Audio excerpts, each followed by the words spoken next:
अभी जो ताज़ा तरीन सूरत हाल है वो ये है कि पीटीआई के बहुत से रहनुमाओं को गिरफ्तार कर लिया गया है। ये जलसा था, इस जलसे पे बड़ा दारोमदार इस बात का भी था कि क्या इस जलसे के बाद क्या आउटकम होगा, क्या इससे इमरान खान सब रिहा हो जाएंगे। अली अमीन गंडापुर साहब की एक स्पीच है जिसमें उन्होंने अदारों को धमकियां दी, बहुत से सहाफ़ियों को उन्होंने बुरा भला कहा और इसके बाद एक खातून सहाफ़ी के बारे में भी उन्होंने बात की। उसके अलावा एक बड़ी डेवलपमेंट हुई है अरशद शरीफ केस कत्ल के हवाले से। फैसल वाडा साहब ने बड़े इंकशाफात इस हवाले से किए हैं। औज़ुबिल्लाहि मिनश्शैतानिर्रजीम, बिस्मिल्लाहिर्रहमानिर्रहीम।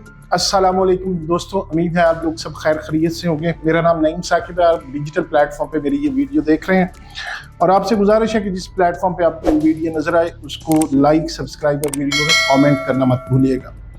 दोस्तों, आज जो हम डिस्कशन करने वाले हैं वो कल के पीटीआई के जलसे के हवाले से है। अब पहले ये बहस हुआ करती थी कि पीटीआई का जलसा कितना बड़ा है, लोग कितने आए हैं, और बड़े दिन से इस पर एक बहस चल रही थी कि ये जलसा होगा नहीं होगा। उससे पहले मुतअद्दिद बार जलसे जो हैं पीटीआई के वो कैंसिल भी किए गए और अब जो ये जलसा था, इस जलसे पे बड़ा दारोमदार इस बात का भी था कि क्या इस जलसे के बाद क्या आउटकम होगा, क्या इससे इमरान खान सब रिहा हो जाएंगे। लेकिन पहले बात की कि मुद्दी बहस ये थी कि कितने लोग आए हैं।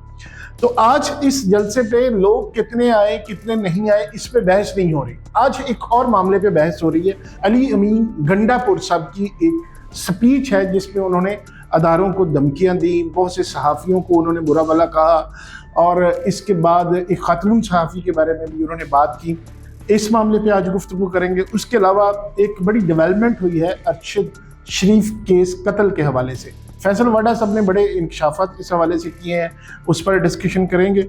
और अभी जो ताज़ा तरीन सूरत हाल है वो ये है कि पीटीआई के बहुत से रहनुमाओं को गिरफ्तार कर लिया गया है। मरवत है, शोएब शाहीन है, बैरिस्टर गोहर है। ये फिलहाल जब तक ये मैं वीडियो रिकॉर्ड कर रहा हूँ इनकी गिरफ्तारियां हो गई हैं। सहाफ़ियों को धमकियां, फिर उसके धमकियों के बाद उनकी माफ़ियों तलाफ़ियों का सिलसिला भी चल रहा है। वो माफ़ी किसने मांगी है और धमकियां सहाफ़ियों को क्यों दी हैं, इस पर बात करेंगे। और जो मैंने आपसे शुरू में कहा, एक खातून सहाफ़ी हैं जी जिन पर उन्होंने बड़े इल्ज़ामात लगाए, उनको धमकी भी दी, तो वो खातून सहाफ़ी कौन है, ये सारे चल रहा है, हम इस पर बात करेंगे। अच्छा जी, शुरू करते हैं कि ये अरशद शरीफ कत्ल के जो मामलात हुआ। आज फैसल वाडा साहब एक प्रोग्राम में बैठे हुए थे, हामिद मीर का प्रोग्राम था, जिसमें फैसल वाडा ने इंकशाफ किया कि फैज़ हमीद साहब को पता था या वो मुलव्वस थे अरशद शरीफ के कत्ल में। और सबसे इसमें बड़ी बात ये कि इस बात का बानी पीटीआई इमरान खान साहब को पता था और मुराद सईद साहब और ये फैज़ हमीद उसमें मुलव्वस है। अगर मुराद सईद को उनका कहना था कि पकड़ लिया गया तो बहुत सारी मज़ीद इंकशाफात हो सकते हैं। अब ये दावा किस हद तक सच है और किस हद तक ये झूठ है, ये तो आने वाला वक्त बताएगा। लेकिन इसमें एक चीज़ जो बड़ी उन्होंने दावे के साथ की है वो ये कि वो एक ऑडियो लीक है। एक ऑडियो मैंने अपने मोबाइल पे सुनवाई है कि ये ऑडियो इमरान साहब के बनी गल्ला के घर की ऑडियो है, जिसमें इमरान खान साहब बात कर रहे हैं किसी से, जिसमें कहा जा रहा है कि फलान डेट को ये मामला हो जाएगा तो उसका ये होगा। खैर, उस ऑडियो में फैसल वाडा ये बात प्रूव कर रहे थे कि शायद असल जो कल्प्रेट्स हैं अरशद शरीफ के वो फैज़ हमीद साहब हैं। जनरल फैज़ हमीद गिरफ्तार किए हैं और उनका ये भी दावा कि आने वाले दिनों में वो बहुत सारी चीज़ें बताएंगे, रिवील करेंगे और बहुत सारे इंकशाफात होंगे। अब ये है कि पीटीआई जो है वो अरशद शरीफ के कत्ल के बाद जब उनको शहीद किया गया कीनिया में, उन्होंने एक और नाम लिया कि अरसलान सती साहब को डिप्यूट किया गया था, जिसका कनेक्शन फैज़ हमीद साहब के साथ है, कि वो दुबई से अरशद शरीफ को वहाँ से निकालने का टास्क उनको सौंपा गया था। अब मामला कि ये पीटीआई के लोग तो अरशद शरीफ के कत्ल के बाद इमरान खान साहब ने भी बड़े जलसों में उनका नाम लिया, बड़े उसको एक तरह से हीरो बना के पेश किया और ये कहा जा रहा था कि उसका फ़ायदा पीटीआई ने बहुत ज़्यादा उठाया भी था और बहुत ज़्यादा उसकी वजह से तनकीद भी की गई थी। और اب جو کھرا نکل رہا ہے یہ مبینہ طور پہ وہ جو آڈیو سنوائی جا رہی ہے وہ کچھ اور ہی انکشاف کر رہی ہے. تو اس کی حقیقت میرا خیال ہے کہ بہت جلد آ بھی جائے گی سامنے, اور سوشل میڈیا پہ دیکھا جائے تو بہت سارے لوگ اس کے حق میں تنقید بھی کر رہے ہیں, مخالفت بھی کر رہے ہیں. تو یہ معاملہ ظاہر ہے کہ آگے چل کر بہت بڑے انکشافات کرنے والا ہے. جب جلسہ کل ہو گیا تھا مکمل, اور مکمل ہونے کے بعد جب ختم ہوا تو اس کا کچھ ٹائم ڈیلیور تھا جو انہوں نے ایک معاہدہ کیا ہوا تھا کہ 7 بجے تک جلسہ ختم کر لیا جائے گا, لیکن جلسہ دیر تک چلتا رہا اور بہت سارے روٹس کی جو کہا جا رہا ہے انہوں نے خلاف ورزیاں بھی کی, اور پولیس پر جو پی ٹی آئی کے کارکن تھے انہوں نے 1-2 جگہ پہ ان کا کلیش بھی اور اس پہ انہوں نے پتھراؤ کیا, جس پہ جو ایک ایس ایس پی صاحب تھے سیف سٹی اسلام آباد کے, تو ان کو وہ زخمی بھی ہوئے. تو اس پر بہت سے پی ٹی آئی رہنماؤں اور کارکنوں پر مقدمات درج ہوئے. تو آج جو گرفتاری سب سے پہلے ہوئی, شیر افضل مروت صاحب کو پارلیمنٹ سے نکلتے ہوئے ان کو گرفتار کر لیا گیا, پولیس کسٹڈی میں ہے. اور اسی طرح جو ان کے شیب شاہین ہیں جو ایڈوکیٹ بھی ہیں, اسلام آباد بار کے میرے خیال صدر وغیرہ بھی رہ چکے ہیں اور بڑے ترجمان ہیں, بڑی پی ٹی آئی کے سپورٹرز ہیں اور ان کے مین لوگوں میں ہیں جو ڈیفینڈ کرتے ہیں اپنے بہت سارے ٹی وی پروگرام میں جا کے. تو وہ ان کو بھی ان کے گھر سے گرفتار کیا گیا ہے. اور اس کے بعد جو ریسنٹلی جو خبر آئی ہے وہ ہے کہ بیرسٹر جو اس وقت چیئرمین ہیں پی ٹی آئی کے, بیرسٹر گوہر صاحب, ان کو بھی پارلیمنٹ سے نکلتے ہوئے گرفتار کر لیا. اور اس کے بعد کہا یہ جا رہا ہے کہ جو عمر ایوب صاحب ہیں ان کو بھی گرفتار کر لیا جائے گا. اس کے علاوہ تقریباً 28 کے قریب اور ان کے رہنما ہیں جن کی گرفتاری متوقع ہے. اب یہ سارا معاملہ کہ جلسہ تو کیا گیا تھا عمران خان صاحب کو نکلوانے کے لیے, اب اس طرح کی حرکتیں اور اس طرح کی کر کے میرا خیال ہے کہ پہلے وہ 9 مئی والے جو الزامات ہیں پی ٹی آئی کے پر وہی ختم نہیں ہوئے, اب ایک نیا سلسلہ شروع ہو گیا.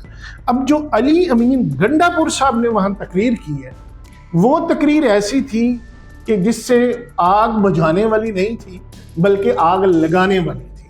علی امین گنڈا پور صاحب نے بڑا ببانگ دوہل یہ بات کی کہ خواجہ آصف صاحب آپ کا باپ بھی ملٹری ٹرائل نہیں کر سکتا, اور نہ آپ کے وہ باپ جو آپ کے باپ ہیں, یعنی کہ ان کا اشارہ اسٹیبلشمنٹ کی طرف تھا. بلکہ انہوں نے سیدھے لفظوں میں اسٹیبلشمنٹ پہ بھی یہ تنقید کرتے ہوئے کہا کہ آپ اپنے گھر کو ٹھیک کریں, آپ اپنے ادارے کو ٹھیک کریں, آپ کے جرنیلوں کو ٹھیک کریں. تو یہ اس طرح کی لینگویج میرا خیال ہے کہ انہوں نے کوئی عمران خان صاحب کے لیے کوئی بہت اچھا کام نہیں کیا, کیونکہ سیاست نام ہوتی ہے مصلحت کا, رستہ نکالنے کا, نہ کہ لڑائی جھگڑے کا نام نہیں ہوتی کہ آپ دونوں فریقین اس طرح ایک دوسرے کے خلاف وہ بارود نکالنا شروع کر دیں, آگ نکالنا منہ سے شروع کر دیں کہ جس کے بعد وہ کو گنجائش نہیں رہے بیٹھنے کی. تو ابھی معاملہ ٹھیک ہو رہا تھا, کچھ چیزیں ایک دوسرے کے ساتھ میٹنگ کو, آل پارٹی کانفرنس کا بھی سلسلہ چل رہا تھا, لیکن کل کی جو تقریب تھی وہ, اور اس کے بعد انہوں نے پنجاب والوں کو بھی لے کر ایک سائیڈ پہ کتنے ایک ہی محاذ کھولی. اس طرح نہیں ہوتا, بڑی حکمت عملی سے سیاست کرنی پڑتی ہے, پوری حکمت عملی سے نظام کو چلانا پڑتا ہے, جہاں کبھی آپ کو پیچھے ہٹنا پڑتا ہے, کبھی آپ ڈیفینسو ہوتے ہیں, کبھی آپ اوفینسو ہوتے ہیں, لیکن ایک ہی طرز سیاست جو میرا خیال ہے ذاتی طور پہ کہ پی ٹی آئی کو مہنگا پڑ سکا. اس طرح نہیں کرنا چاہیے تھا, اور اس طرح کی ایک وزیر اعلیٰ کو, ایک صوبے کے وزیر اعلیٰ کو اس طرح کی زبان استعمال نہیں کرنا چاہیے. آپ نے اداروں کو بھی کہہ دیا, اس کے بعد آپ نے لفافے گھس بیٹھ کے پتہ نہیں کیا کیا کچھ آپ نے صحافیوں کو بھی کہہ دیا. اور اس کے بعد آپ کی پارٹی کے جو لیڈر ہیں, جو اس وقت کیا ہے ان کے آپ کے چیئرمین ہیں پارٹی کے, گوہر صاحب, بیرسٹر گوہر صاحب کو معافی مانگنا پڑی, عمر ایوب صاحب نے معافی مانگی, صحافی تنظیمیں اٹھ کھڑی ہوئی. مطلب آپ کیوں چھتے میں ہاتھ ڈال رہے ہیں, آپ کو ضرورت کیا ہے؟ صحافی تنظیمیں اٹھ کھڑی ہوئی. اب انہوں نے کہا, لاہور کے جو ہمارے پریس کلب کے صدر ہیں ارشد انصاری صاحب, انہوں نے کہا جی بائیکاٹ کریں گے. اس کے علاوہ ایمڈا ہے اور بڑی تنظیمیں ہیں, ریجنل جو ایسوسیشن ہے انہوں نے بائیکاٹ کیا. پارلیمنٹ میں جو صحافی بیٹھے ہوئے تھے انہوں نے ان کی کوریج کا بائیکاٹ کر دیا, جس پر آپ کو معافی مانگنا پڑی. تو آپ وہ بات ہی کیوں کرتے ہیں جس سے آپ کو معافی مانگنا پڑے؟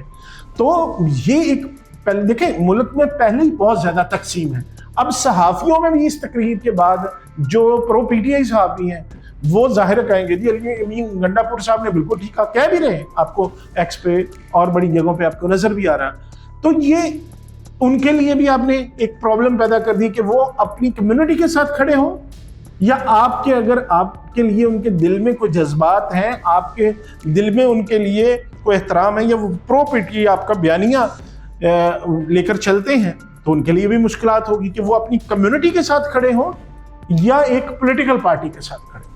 ये एक बड़ा चैलेंज सहाफियों के दरमियान भी आ गया और उन सहाफियों के लिए बन गया है जो पीटीआई को सपोर्ट कर रहे हैं। खैर, क्योंकि कल अभी आपने देखा कि बहुत सारे ऐसे सहाफ़ी थे जिन पर जुल्म हुआ, जिनको मतलब कत्ल किया गया, और उसमें बहुत सारी सहाफ़ी तंजीमें उनके हक़ में खड़ी भी होती हैं। और बहुत सारे सहाफ़ी ऐसे हैं जो बिल्कुल पीटीआई के बयानिए को या नून लीग के बयानिए को लेकर चलते हैं, तो सहाफ़ती तंजीमें अवॉइड करती हैं उनसे, उनके लिए उस तरह वो एहतजाज या उस तरह वो मुजाहरे नहीं होते। लेकिन आज जो अली अमीन गंडापुर ने अपनी कल की तकरीर में ज़्यादा तकसीम पैदा कर दी। तो इस तरह आपको एक और बड़ी मज़े की बात बताऊं कि अली अमीन गंडापुर जो जिस इस्टेब्लिशमेंट को या जिस अदारे पर तनकीद कर रहे हैं, उनके वालिद साहब भी मेजर रिटायर थे। ये आपको शायद नहीं पता। अली अमीन गंडापुर के, और दूसरी बड़ी बात कि अली अमीन गंडापुर के वालिद साहब का ताल्लुक मुस्लिम लीग से था और उन्होंने मुशर्रफ कैबिनेट में वो केपी में कुछ अरसा वजीर भी रहे हैं। मतलब आप सबका ताल्लुक, आप सब तो दोस्तियां आपकी, ताल्लुक आपके, बैकग्राउंड आपका वो सारा उन फौजियों से भी है, फौजी घरानों से भी है। तो आपको इस तरह अपने अदारों को खड़े होकर इस तरह मलाई नहीं करना चाहिए, और इससे दुश्मनों को भी मतलब हंसने का, जग हंसाई का। इंडियन मीडिया क्या कह रहा है आप देखें जाके, इंडियन मीडिया हंस रहा है, मजाक उड़ा रहा है हमारे इदारों का। तो आप क्यों अपने घर की लड़ाई घर के अंदर रखें? क्या जरूरत है आपको इतने बड़े जलसों में इस तरह की तकरीरें करने की? मेरा ख्याल है कि बहुत कोई अक्लमंदाना फैसला नहीं था, ना कोई अक्लमंदाना ये कदम उठाया है अली अमीन गंडापुर। उसके बाद इसका रिएक्शन भी आएगा जो नजर आना शुरू हो गया, गिरफ्तारियां शुरू हो गई, पहले ही वर्करों की मुश्किलात बढ़ी हुई हैं, पहले ही आपके बहुत सारे जो पीटीआई के रहनुमा हैं वो अंडरग्राउंड है, पहले ही अब उनके लिए, कारकुनों के लिए आप मजीद मुश्किलात बढ़ा रहे हैं।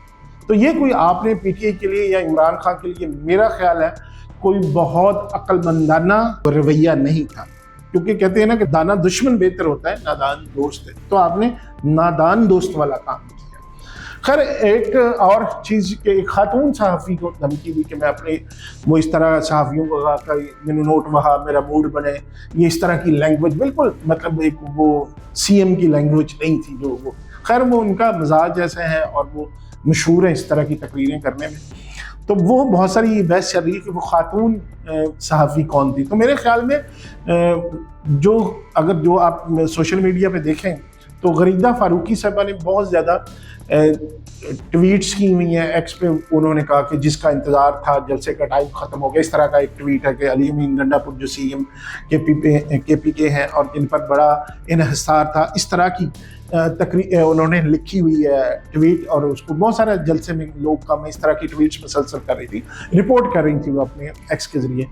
तो मेरा ख्याल है ये ज़ाती तौर पे या और मुबीना तौर पे ये दोस्त कह रहे हैं, हो सकता है ये ना हो, लेकिन जो ज़्यादातर कई लोगों ने तो इसको शेयर भी किया है, उनकी तस्वीर लगा के गरीदा फारूकी साहबा की कि वो एक खातून से डर गए और ये जलसा पूरा एक खातून को डराने के लिए था। तो शायद वो खातून गरीदा फारूकी साहबा हों, जिसको चूँकि उन्होंने बहुत तकरीर की थी और उसके जवाब में बहुत सारे जो प्रो नून लीग है वो वाले सहाफ़ी जो ट्वीट्स कर रहे हैं बड़े एक्टिव हैं, तो वो ये कह रहे हैं कि इन्होंने इसका नाम लिया था गरीदा फारूकी का। लेकिन बहरहाल ये है कि आने वाले दिनों में जो पॉलिटिकल कह लें कि टेम्परेचर है वो बढ़ने वाला है। इस मुल्क को ज़रूरत थी कि कोई टेम्परेचर कम हो, कोई हालात नॉर्मल हो, कोई बेहतरी की तरफ कोई रिलीफ मिले इमरान खान साहब को भी। लेकिन मुझे लगता है कि इस जलसे पे जहां उनको फ़ायदा होना था, ये नुकसान ज़्यादा पीटीआई को हुआ होगा। तो अब तक के लिए इतना ही। इंशाल्लाह अगली वीडियो में फिर हाज़िर होंगे। खुदा हाफ़िज़।